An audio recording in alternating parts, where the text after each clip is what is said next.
Welcome to our weekly Friday Talk and Tour series when we share the opportunity to visit the studios of our wonderful artists and hear about their works and inspiration. These visits are brought to you by the Duncan McClellan Gallery and the DMG School Project of St. Petersburg, Florida. Thank you for joining us. Welcome everyone to our Friday Talk and Tour series with the Duncan McClellan Gallery. Today's guest artists are Carolyn Willette and Patrick Primo of Welmo Studio in Quebec, Canada. They are exhibiting artists in our Northern Lights exhibit, which is on display in the gallery now. Carolyn and Patrick have pursued their art with passion and dedication, and we'll get to hear about their journey. But first, Duncan, if you would like to say a few words and welcome everyone. Well, thanks, Mary, and hello, everybody. I hope everybody's having a wonderful day. And we're particularly pleased to have Caroline and Patrick today. It's really fascinating, their village that they collaborate with other companies. You'll hear about that. And they have some really inventive things in their studio. We're really pleased to have everyone. I do want to reiterate that we are open 7 days a week now, so you can come see us in person. So have a wonderful holiday coming up. We miss seeing some of you in person, so please stop by when you're in town. So thank you very much, Mary, and take it away. Oh, you're welcome. Carolyn and Patrick are here. For best viewing of them, it would be wise to go up to your view screen and choose speaker view. Then you'll see Carolyn and Patrick as they make their presentation. So Carolyn, if you'd like to share your screen and start telling us all about your work. Yeah, you'll tell me if you see what I'm showing. Okay. Can you see that? Not yet. Not yet. Let's make sure that I have you as a co-host. No, you do have co-host. If not, I'm happy to share the screen as well. Okay, let's see. Okay, and if I do this, can you see? We don't see it yet. Okay, it's very strange. So normally I would just have to share screen in the, like the green button in the bottom. Is that, okay, why doesn't it work? Okay, maybe, okay.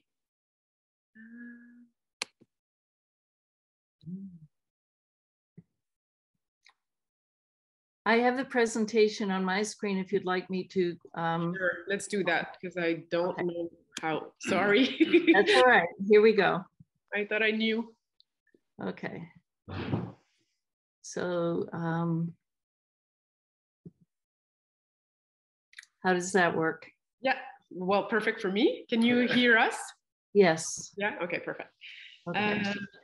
I've put this image up because Patrick and I met in Amsterdam in 94, 95. And we traveled there for a week, and then we didn't see each other for 2 years and ended up in 97 at the glass school at the same time. So this is really where our story started. This is an image of our new studio in the woods. Before that, our studio for 15 years was located in an industrial building by the side of the highway. And we just think that a studio in the wood is a little bit more inspirational for us. Yeah, the other place was nice, but you wouldn't find inspiration there. You really had to bring it with you. Yeah. The new place is just really helping. Yeah. Next image. And that matters. So our studio name is Welmo Studio, and Welmo is just a mix of Willette Primo. We wanted a name that didn't mean anything and that would be pronounced the same in French and English. That was really important to us. Next image.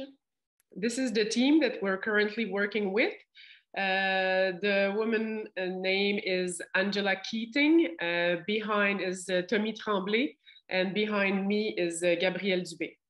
They're all glass artists of their own. Well, they all graduate from glass art glass school, and they work for us, and they also work for on their own thing whenever they have time. Yeah. We keep them busy. Yeah. Next. And this is our mascot, Pacho, the dog of the studio. It's beautiful. Mm-hmm. This is our new hot shop in our new building. We opened last summer there was a studio tour in our little village. And so we needed to be open by a specific date. So we were shut off for only a month between the two studios. So moving everything through those big patio doors. Yeah, 2 furnace and Glorio and garage and everything just had to move, and we don't see it on that picture. That's just the hot shop, but there's a cold work and a kiln foreman and everything. But the very first day, that's the very first day we worked in there, and there's a little yellow band, and it's because the very first day we worked in the studio was an open day, so everything was put to the test in front of the public. So, and it worked, so we managed. This is our cold shop. As you can see, we do a lot of repetitive work. We do mostly lighting. It's probably 80% of our time for lighting designer here in Canada.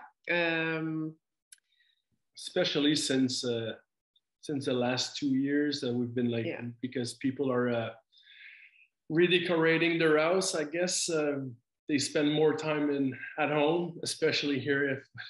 If we got we had a crazy lockdown, so people were spending a lot of time in their house, and I guess a light designer got really busy, and they got us super busy as well. So which is good. Which is that's like the bread and butter of the studio, and it helps all sorts of lighting size and shape, but it helps keeping the studio running, so we can use it. We can use it to make our own sculpture. So there's since we've got 2 furnace and Glorios, and having keeping the team busy is that's what keeps the team busy, and we can use the whole studio for our own stuff later on. This is what Duncan was talking about. Those are pipes with water running through. They're stuck on the furnace, so they get heated up, and it travels through the ground to our basement of our house, and it heats up the house. We tried before at our old studio to capture the air that was coming off of the equipment, but that needed to be scrubbed, and so it wasn't working, and the air was a little bit too cool as well. So this is the solution that the plumber and us kind of come up with. That's the one thing about that is quite often with the glass community and everything, people ask if we use recycled material and that kind of stuff, and we do try to recycle as much as the glass as we can, but because we're doing color sculpture and this and that, we can't always. But that's one way of trying to be reuse and recycled and be eco something in our world. So it's brilliant. Whoops. Wrong way. Okay. So our production line is we make deluxe item for the home. So vases like this one, and bowls, and those are my design. We call them production because they're always close from the same, but they're all they're all freehand blown, and so they're all a little different, and they're all in the technique that I really appreciate using, the cane and marini. So even if they're production, I still like put a lot of time and effort in designing and making them. Like I like to play with the cane and marini, so I use them not just in my sculptural work but also in my production. And you said those were about 14 inches across, is that correct? The bowl. The bowl were, that is probably 20 something inch tall. Oh, okay. Okay. So this is beautiful. Thank you. This like the line in that, it's a subject that comes like back in pretty much all of my work. It has to do with like the flow of the water and the ocean. So it's just like they're not wave, but they're not river, but there's like a flow in it, and that's something that that actually some of my inspiration for a lot of my work actually. This is my production work. When I design an object, what I'm looking for is to give glass a flavor. I want to make the most sensual object. Actually, I want to show the sensuality of hot glass in an object that is cold. That was my main purpose while designing production. So I put like very organic shape, bending, curving, and with those little seeds that are my, it's kind of my branding of everything that I make, either sculptural or production, because I want the eye of the viewer to taste the glass. Same thing, those are the sprout vase, so just sprouting towards the sun. I liked what you said earlier about this sprouting, how you're trying to evoke the concept of a plant just coming out from the pod. Yeah, exactly. That's it. That's just the first, like the sprouting of the thing, the first moment that it comes out of the ground. That's beautiful. Yeah. Same thing. Those are pomegranate vase. Always functional, but like just decorative on their own, but also functional if you want them or if you need them to. We the studio also makes lots of corporate gifts. This was the desire from a company that wanted a V-shaped bottle, and it's probably the hardest shape we had to make because most of the glass that we blow is blown into a wooden mold, so it's blow and turn, but this one we couldn't, but we figured out a way with a blacksmith friend to make a mold that would work for that project. This is a collaboration that we did with two other local businesses, a distillery and a juice place. And so we did this, we elaborate this cocktail that was served at the distillery. And we made a photo shoot, and we all put everything on the collaboration on our social media. So it's just a way to promote all the businesses that are around us. Yeah, all the little local business, because they're all like small business or new home with little village and all the little business like the distillery, and there's a lot of artists around, and we're trying to integrate and collaborate as much as we can. And so was one of the first steps there. So a lot of fun. Cocktail night. So you have a variety of smaller towns around you, and the artisans in the towns work together? Well, we're trying to first meet as many as we can, and just collaborate with them. I want to ask like the florist that works around here to elaborate like a nice bouquet to go with our vases, so that we can all share the images of a nice like combination of product. Mm-hmm. And there's a little place with artists and residents in town, and we're just gonna try to arrange things with them, maybe for if the artist needs some glass, if we need like, there's so much happening for the size of the town here that we're trying to, and it's all really artistic oriented, so we're trying to be part of it. Yeah. We also make funeral urns for the funeral industries. So those urns are meeting like the standard of the funeral industry. And they're all like, Oops, sorry. they all have like a little, I'm sorry. It's okay. Bear with me here. So I'm going forward. You're going forward, I think. Okay. No? No. I'm sorry, guys. Bear with me. I'm going, okay. This is, no? No, I don't know what's happening. Okay, I don't know. Okay. Let's see.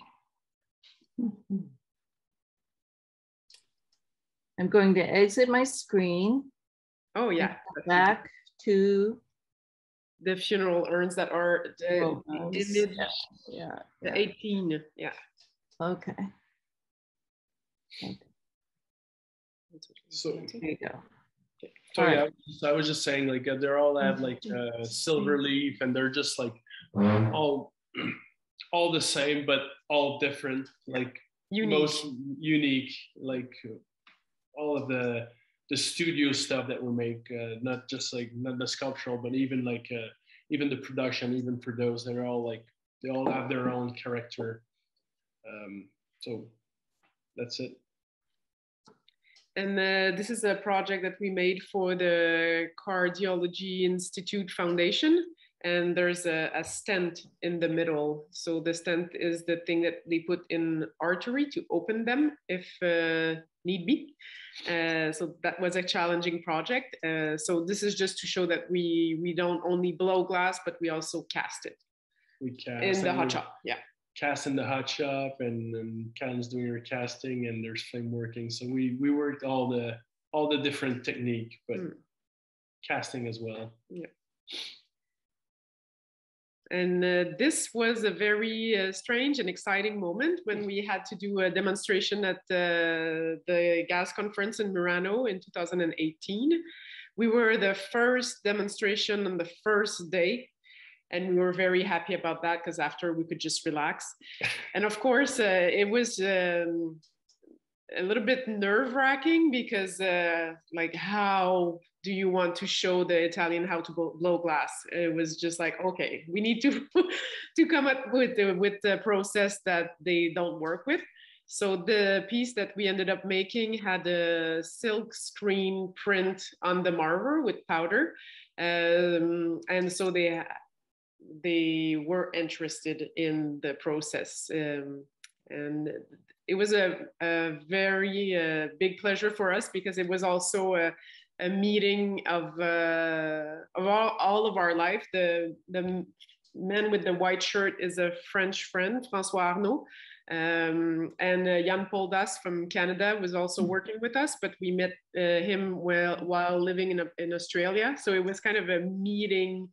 And just a very fun demo to make. Yeah, it was a really strange and intense moment when we first started the demo, and when we first arrived and set up the studio. They kind of asked us what we needed, and they were just like, okay, this and that, and they didn't seem to be too interested. And they were like, okay, we've been doing glass for long enough. And as the demo was going on, was revealing itself, people, even the glass blower from the shop, like the factory, stopped working, and they came in and they had a look, and they just enjoyed the demo. And the owner of the factory came in, and his wife, and they started like taking picture because they realized like it was something different than what they normally do. But it took a little while, but everyone was like happy and pleased with the result. And this is the piece that we made there. We chose that image specifically because doing a demo, everybody's looking at you, and so we wanted the work to look back at people. So we chose that image of that old lady for that reason. So it's just like sharing the gaze, or yeah. And yeah, it was something. It was like really a combination of Caroline's work and mine. So two different techniques like put together, and we were really happy with the result. And hopefully we'll have time to make some more at some point. Yeah. Okay, so this is my part of the presentation. This is a series that I started making in 2006. Those are, to me, those are memories encapsulated, but memories that are too big to stay in their container. So that's why they're kind of creeping out of the container. That series, that piece on the left was acquired by the Fine Art Museum of Montreal, and the other one, Venus, was acquired by the City of Montreal when I won the François Houdet Prize in 2006, or no, not this one because it's 2007. But yeah, it's in the collection of the City of Montreal. Congratulations. Thank you. This is a series that I made for a solo show that I had in a gallery in Montreal. And it is about how, as human, we react instead of acting. So it's using the child as an image. The child breaks the branch and he's a little bit upset, but not too much, a little bit of shame. Like you see the neck is filled up with the little red beads. And then on the next piece, the child killed the bug, and he's a little bit more upset. And then the child, of course, killed the bird, and just a little bit more upset, a little bit more ashamed. So this is a series that I started also in 2006, and it's about the nature reclaiming human-made things. When you see a tree growing through a fence, or a coral going on a wreck, that's what the inspiration of that series. This is a piece that I made. It's a series as well that I made in 2010 when I was just ready to move to Australia, and I think I wanted to like regroup myself, and that's why I used the image of the chrysalis, beginning of the transformation. That was the title of that one. And so those are about 16 inches blown glass vessels, and then the flamework leaves are attached on it with magnets. So there's about 120 leaf on each piece. So it all comes apart when you want to ship it. So because I needed to find a way to be able to pull it apart if you want to have those delicate pieces onto a big blown vessel. So that was my solution. And it's also fun for the person that have those pieces in their home because they can play with them, like move the leaves around and create movement within the piece. And so in 2011, we moved to Australia. At first, I wanted to do my master's, and I said to Patrick that I wanted to, and he said, okay, but I choose where we go. So we ended up going to Australia because he's so much in love with the water. Which was fine with me because it was one of the places. Well, we had never been to Australia, and I really like Australian glass. And we needed to find a university that was beside a glass studio so that Patrick could work as well. So we ended up in Adelaide. I went to UniSA, the University of South Australia. And right beside it, like next door, is the jam factory. so Patrick could work as well, make his work and work for other people there. And this was your master's in glass, Carolyn? Yeah, exactly. I ended up doing a PhD because I just continued on. I made another proposal, and the university accepted that I would just pursue my. So I don't have a master's, but I have a PhD because I just continued on studying. Wow. So my thesis was called In Vitro, Investigating Time Through the Perception of the Invisible. The research stemmed from an experience that I had at the SOFA in 2006. I was presenting my work, the memories encapsulated, and one of the viewer picked up the piece and let it fall on the floor. And so the whole floor went like, and stopped. Everything stopped for a moment. And I was just asking myself, okay, so how can I make the viewer stop without destroying the work? And so that was the first question that I asked myself. And you'll see through the work what are the solutions that I found. So that was my solo show at the end of my study. It was at the Sasa Galleries in Adelaide in July 2014. This is called Recollection. So one way that I thought of using to get the view to catch the viewer attention was to invite them to interact with the work without saying, because I know how museums or galleries, they don't want people to touch their work necessarily. So there is an invite, like there's a bowl with water and a sponge, and the face of the little girl is all scratched up. So it's an invite for you to pick up the sponge or not and rub the face of the little girl to see it clearly for a moment, and then it disappears again as it dries. And this was inspired by my love of old photograph where the faces are all blurry because people were moving. I'm entranced with those pictures. I really want to see the images clearly. I really want to see the faces clearly. So that was my offering to the viewer, to actually see the image clearly for a moment and then it disappear again.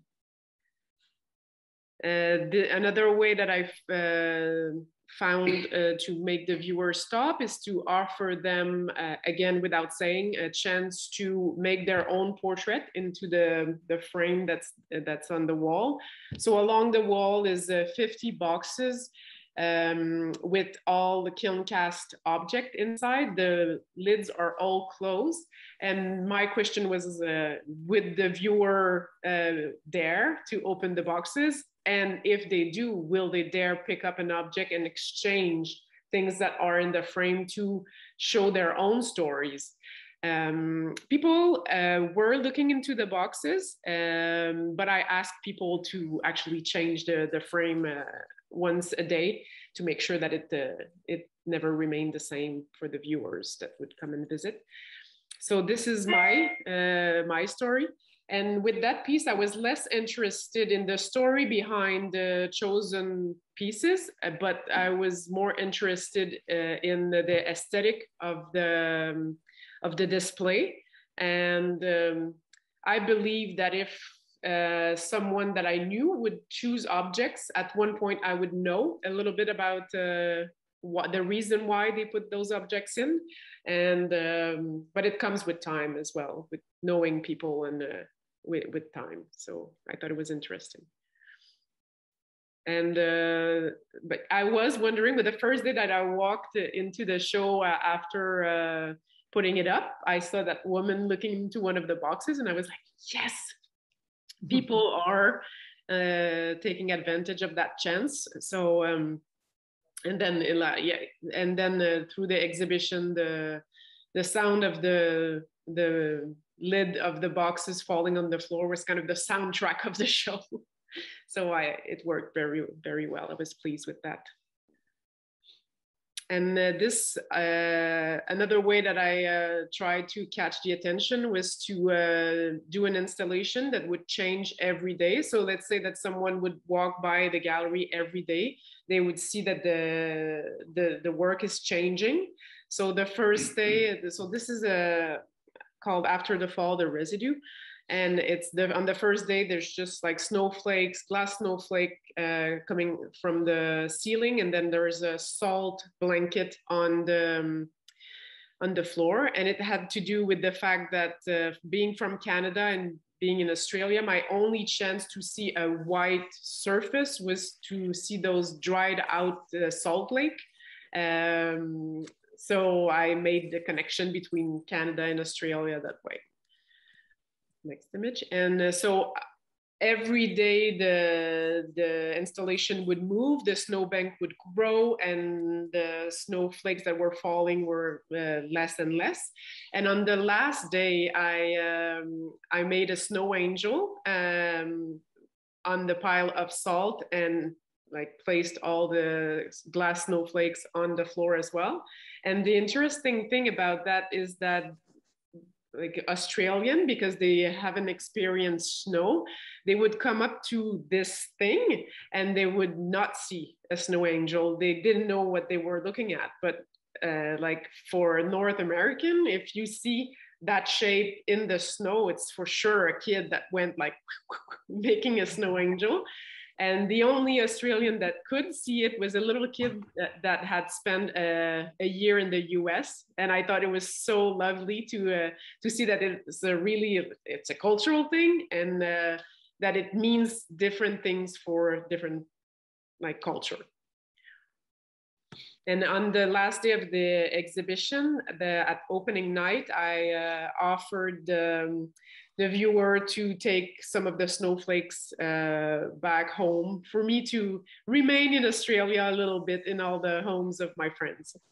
Because there were many snowflakes. How many? Yeah, 2,500, I think. Oh, all flame work and kiln form. Yeah. All different as well, just as snowflakes. wow. This is the stories we do tell. Those are kiln cast objects that are within glycerin, because glycerin and glass has the same refractory index, I think. On that image, you could see it very clearly what the objects are, but in real life, it's not as obvious. So you really need to stop and try to make sense of what are in the jars. And I chose those industrial container because they all look the same. They're mold blown. They're at first, if you don't pay attention, they're all the same. But then, just like somebody you don't know, a face is a face. But if let's say that I look at Patrick now and I see scars and wrinkles, I know what those are about. And so same thing with those jars. They're jars, but if you pay attention to them, you see that there is little mold thing, lines, wrinkles in the glass. And it's all the stories that we keep inside. But if I see someone that I know, I read their stories on their faces. And that was to make a parallel with that. This is called Different Strokes for Different Folks. It was a series of 10 glass panel. They received a printer at the university when I started that could print on anything that would fit under the printer heads, which was like high enough to even print on corrugated metal. So nobody had tried on glass. And I said, well, let's just try it. I'm doing research, why not? And so I printed on a glass panel, and I sandwiched it in between two pieces of glass, and then I put it in a kiln, and the ink stayed. It burned a little, but I think it's the iron in the black ink that stayed. But the fun part for me was to have a surprise every morning when I opened the kiln, because the ink wasn't made for glass. I would get a different result every time. And that was really interesting to me. And this is called Les Vieux. It's a song from Jacques Brel. And in the song, it says that, let's say that a couple that has spent their whole life together, at the end of it, they become one. So on that panel, you see the face of a woman and the face of the same man in the other panel. But you need to take the time to decipher it if you want to see the whole thing. Has anyone ever asked you to do portraits? Yes, but I have a very hard time answering to that because I put them in the kiln. I'm like, you really want me to put your child in the kiln? I like those people. They're somewhere in my family, but I don't know them. I know their name because they were written in my grandmother's album. But it's because I don't know them that I could work with those images. And this is my exhibition was called In Vitro, and this piece was called In Vitro as well. So this is, to me, the pivotal work that I made during my research. And I wanted to create, because most of the people that I meet are afraid of art glass. They're not afraid of having glasses in front of their eyes. They're not afraid of drinking out of water. They're not afraid of glass buildings, but glass art is scary to some people. And so I wanted to make the most ordinary object, the less fearful object, I would say. So, and I also wanted it to be as intriguing and as sensual, and like I really wanted the people to touch it. And so I came up with the Ziploc bags. And you can see wrinkle in them that reminds them of the skin, that reminds of the skin. And those are all things that I put in that work just to make the people touch the work. And they did, so that worked beautifully. And the other thing that we made in Australia is a little baby, our little Tui. She was born in Australia, and we brought her back to Canada at 2 months old. And this was on our way back from Australia in Rome, when we needed a break between leaving friends and meeting family again. And that's it for me. Oh, no, that's not it for me. Sorry. Almost. So this is the work that's currently exhibited at the Duncan McLeland Gallery. Again, it's the series that talk about nature taking over. And little caterpillar that's there on it, it's not anecdotal. It's actually, I wanted a witness to the beauty. And it has to do with if the flower blooms and nobody's watching, would it bloom as beautifully? Or if the tree falls into the forest and nobody's there, does it make a sound? And so I wanted to have a witness to beauty in my work. They're beautiful pieces. So if people have not seen them in the gallery, come in and also inquire. Really nice. The same idea here. Yeah, another one. Really nice.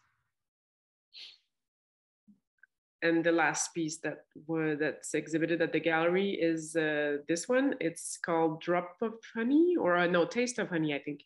And it's the same series about the memory encapsulated. Very beautiful. Thank you. And now that's it for me. Now. That's, I guess, a picture of me in the hot shop, doing what I like.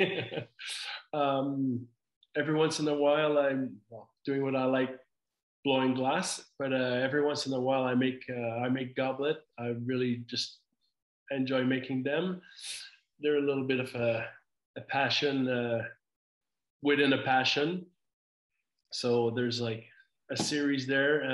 Every once in a while, we make colored pot, and that was like a try and fail and learn, and the color was supposed to be all the same, and they ended up like being all different. We fixed it.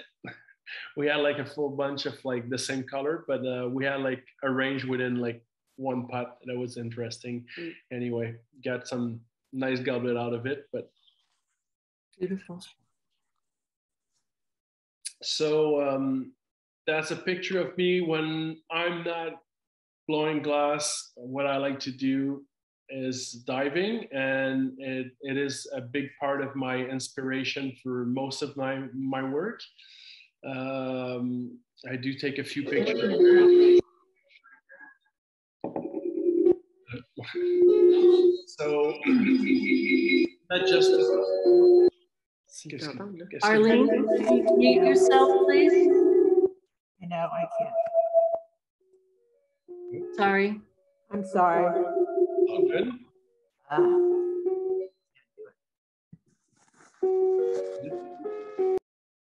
Okay. Okay. All right. Patrick. Yeah. Okay. Can you see your cliffs? Yeah, at the back, there were like some funny things happening here, but it's fixed. Okay. So yeah, diving to relax and to find some inspiration and then some color and form patterns, but not just in the water, as we can see there. That's the coastline in Australia. I was there for diving, not in the ocean, but in the cave. But we see this, all the line, and sometimes it's the difference in the color of like the surrounding and the texture is what I use as my inspiration. I start quite often with one specific thing, but they're not like they're not figurative. So a lot of my work is about like marine life and plants and stuff like that, but it's never figurative. I just use a tiny bit of like the texture or the color to start a series. So I don't know if you can see the correlation there. Those are urchin. They're not urchin, but they're inspired by. They're just different shape. I like to make.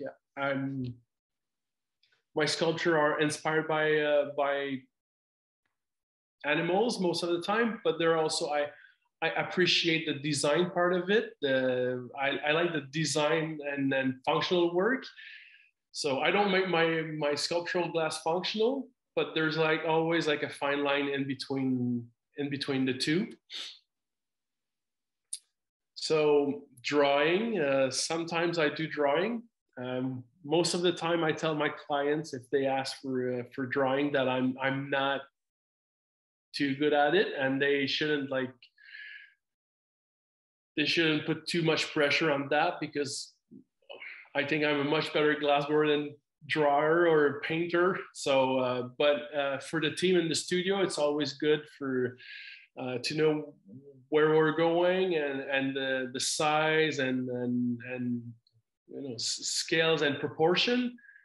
So that's generally where my drawing skills stop with a chalk on the floor or something. But at the end, it's fairly close, and it really helps having a piece that looks like what's in my head to start with.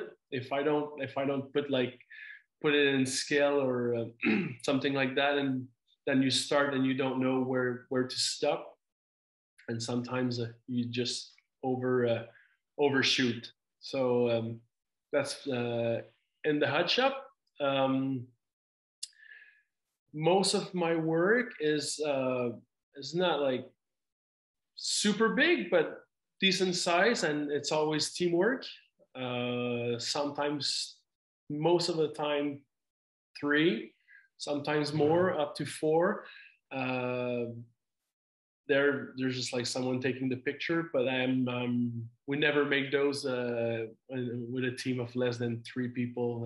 Most of the time for those pieces and that kind of series, we make them a team of 4. Like I'm in charge, I'm doing the sculpting, but people are just like turning around and then taking turn, like turning the pipe, because things like that, they take sometimes many hours in the hot shop, and once we start, we can't stop. So we put some parts in the garage. Sometimes we prepare all the component before lunch, and we go for a quick bite, and then we're just taking turn. If someone stops, it's just to grab water for the rest of the team.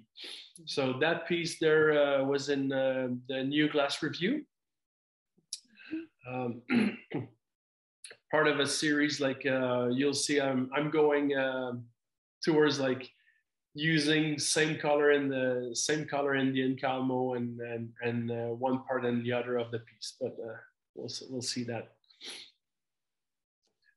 So when I'm diving, I'm taking picture. I'm not a good photographer, but I took that one. It's a macro shot of a leafy sea dragon.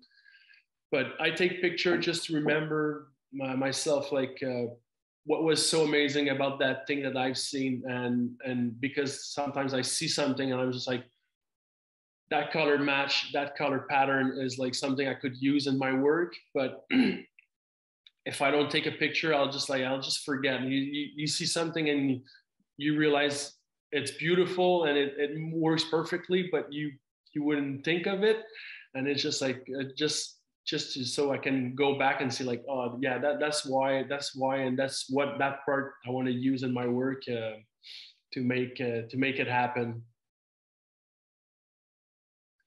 So just subtle change in the color. One going back and forth, frost and just playing with it. Just the subtle thing that I see in the marine life.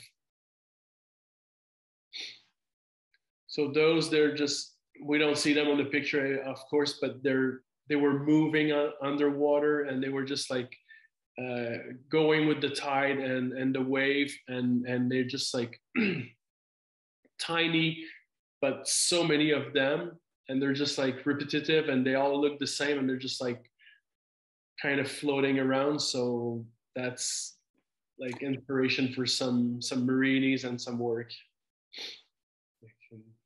Like this close up of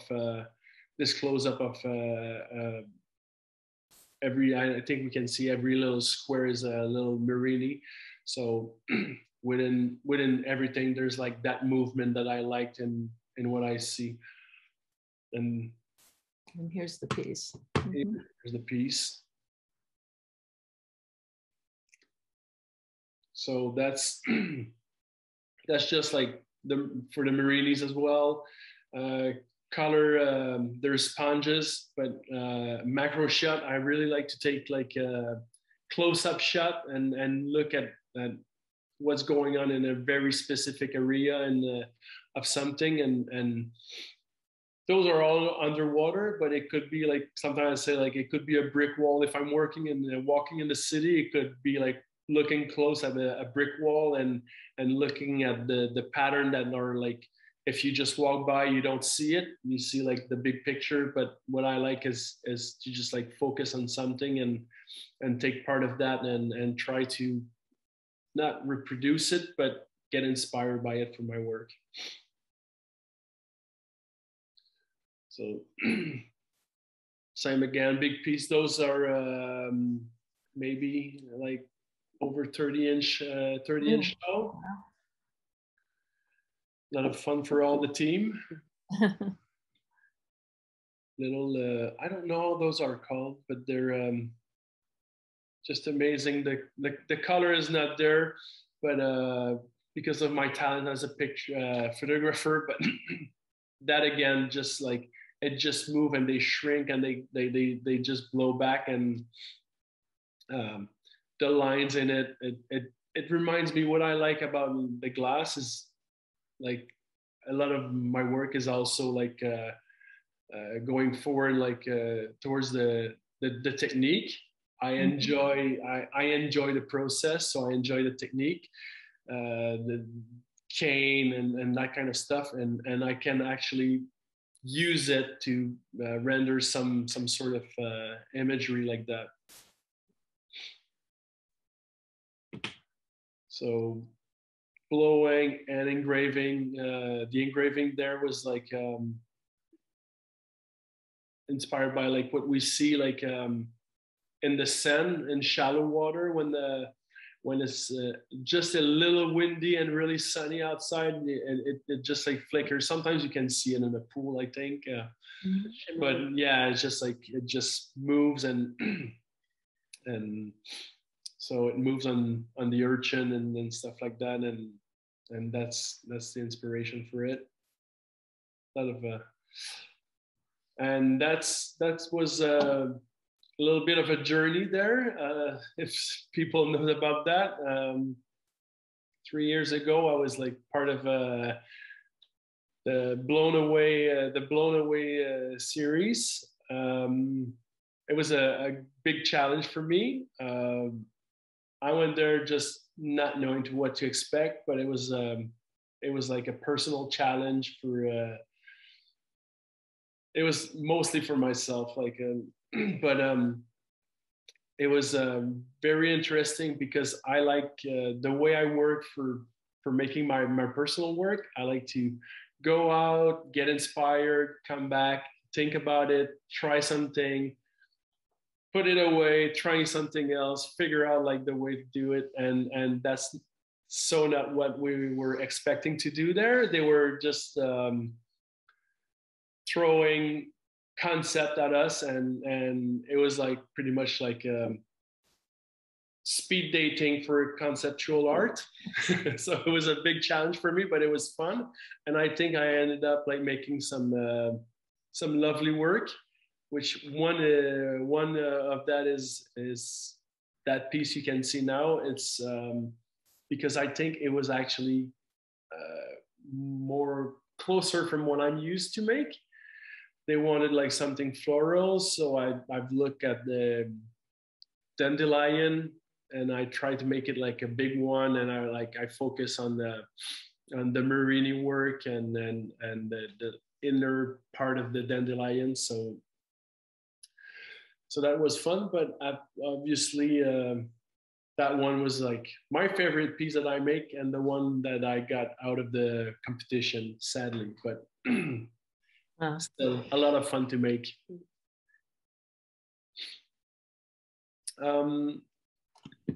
Little urchin there. They're in the gallery. That's something I'm working on now. I'm making those pieces. I don't know what like people know about the technique, the encalmo technique, but they're like bubbles that are like attached together. And I'm not going into detail about the technique, but what I like to do is make them the exact same color and put them together. And most of the time, you do that to like have like sharp contrast in color. But what I want to have is a just a different shading of the same color, so that the only thing that makes the difference between one part and the other is like how big I blow it, and I just love working on those because they're very subtle and they're just fun. So I'm that's where I'm at. I'm working on those. That piece is in the gallery as well, and that piece was inspired by jellyfish. Thank you. Is that the next this image? No. Yeah. Okay.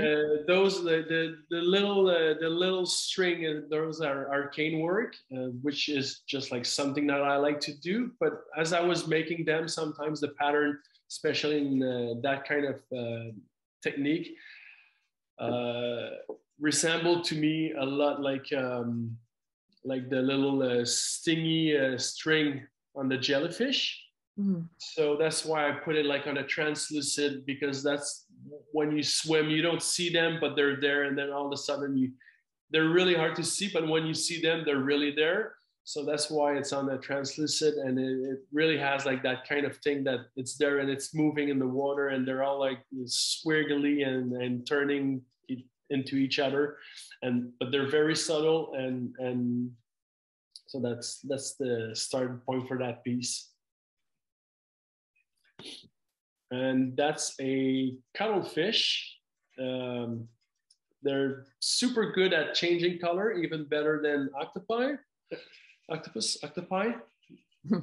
and they also like change shape, and they can be like really smooth, and they can have like all sorts of prongs, and they get like really really crazy with their texture. So that's can be like a good source of inspiration, as you can see there. So we love this piece. This is on prime display. It's really so you're saying that that's inspired from that? Yeah, so they're all that and other things. They're not always, never like just one thing. They're the shape, but the title of that piece is Janulus, and the Janulus is a type of sea slug, and it sounds like sea slug, but they're the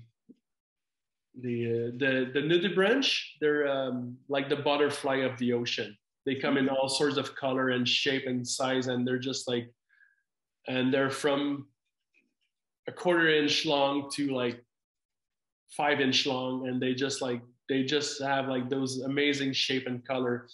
So Janulus is a specific type of nudibranch, and they got all sorts of prongs. So between one and the shape, between those and the shape of the cuttlefish, they like, it's all like combination. Like the Recollection doesn't have like, but that's my part. I enjoy making them, and also like I think they just like make those colorful pattern that you can see out in nature. They're all like crisscross and fitting perfectly in each other, but they're all different at the same time. And you got the little bubble and everything. So it's just like playing with color and texture, and that's the fun part for me. And that's it for us. That's oh my goodness. Yeah, images of our studio, our new studio in the woods. Well, it feels like we've just skimmed the surface, really, of the depth and breadth of your work. You know, you let's see. You know, I mean, you just kind of went through very quickly. We were so short of time, and you know, but there's so much about your inspiration and your technique and your content. So I think we need to continue the conversation. Sure. Yeah. We did have one question. Were you both trained in Australia? So very quickly, Jerry must have missed the part where you went for your master's and PhD. Exactly. We were trained we both studied at Espace Vert in Montreal, started in 97. And so it's a 3-year program, glass program. Yeah. And then trained through working for ourselves and other people. We work in many different studio. Like we talked about Australia because she did her PhD there, but worked in France. She studied at the Cerfave in France as well. Yeah. Both worked in all parts of Canada. Yeah. Even some studio in the US and here and there, like everywhere. We just like work for other people, try to do our own work, and learn from the technique from all the different people around. And yeah. So now we have friends all over the world, which is nice. Yeah. Well, thank you so much for spending the time and sharing your work, Duncan. Thank you very much. It's wonderful to have you. And please come in and see the work because you'll find it luminous. It's really interesting. And now that you have a little bit of background of what goes into the work, I think you'll really appreciate it. So thank you. Thank you, Carolyn and Patrick, and everyone for joining us. We wish you Happy New Year and look forward to seeing everyone in 2022. Yeah. Stay well. Yeah. Okay, thank you very much. Thank you. Bye-bye. Bye.